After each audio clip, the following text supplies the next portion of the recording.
বন্ধুরা, আজকে আমি আলু ফুলকপির তরকারি করব।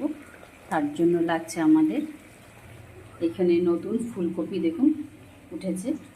ফুলকপিগুলোকে ভেজে রেখেছি, আলুগুলোকে ভেজে রেখেছি। এইদিকে আমি মশলায় আদা জিরা কাঁচা লঙ্কা বাটা, একটু শুকনো লঙ্কার গুঁড়ো দিয়েছি, আর তেলের মধ্যে দিয়েছি জিরে তেজপাতা ফোড়ন দিয়েছি। তারপর আমি একবার মশলা কষিয়ে নিয়েছিলাম অফ ক্যামেরায়, তারপর আবার জল দিয়ে কষিয়েছি কাঁচা মশলার গন্ধটা যাতে না থাকে। এবার আমি ফুল আঁচ করে দিলাম।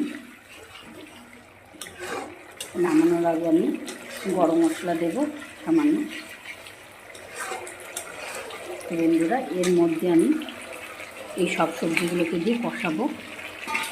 যেহেতু একবার আমি কষিয়ে নিয়েছি,